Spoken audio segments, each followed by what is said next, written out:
नमस्कार जय जगन्नाथ। आज भिडियो आम जाना केमी आप घरे बसी सीनियर सिटीजन कार्ड अप्लाई करें से विषय जाना। पूर्व चैनल नुआ चैनल टी सब्सक्राइब करूँ। सब्सक्राइब कला पाखे बेल आइकन को दबाई दिंतु। यह चैनल पड़ता समस्त भिड आपण निकट सर्वप्रथम पहुँच पार। प्रथम सिटीजन पोर्टाल ओपन करेंगे।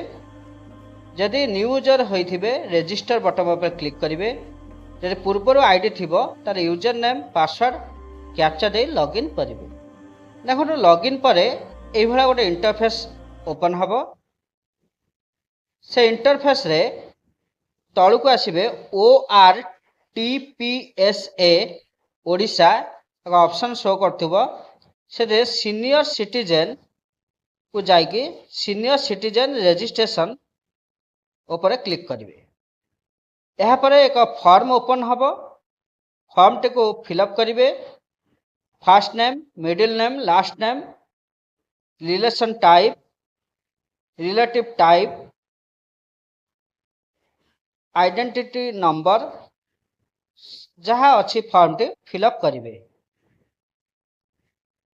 फिलअप कर सारा पर डॉक्यूमेंट अपलोड सेक्शन रे Aadhaar card, address proof, identity proof भाव में आधार कार्ड चूज करेंगे और पासपोर्ट साइज फोटो अपलोड करेंगे।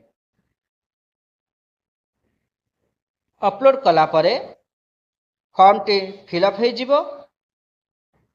फिलअप हो सारा पर एड्रेस पार्ट गोटे शो कर से एड्रेस पार्ट को फिलअप करने को पड़ो। प्रथम ये जो फॉर्म टी फिलअप करेंगे तापर डॉक्यूमेंट अपलोड करेंगे। डॉक्यूमेंट अपलोड पर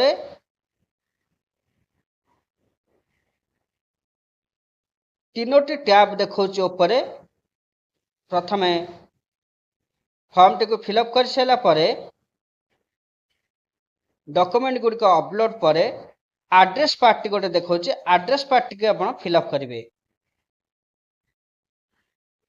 तापर आपनकर जो पुलिस स्टेशन होइथिबो से पुलिस स्टेशन टी आप फिलअप करेंगे। केते वर्ष है आप रही से जगार ताकू मध्य फिलअप करेंगे। फिलअप कर सारा पर सेल्फ डिक्लेरेशन गोटे ऑप्शन अच्छी। सेल्फ डिक्लेरेशन टी को आप चेकमार्क करेंगे।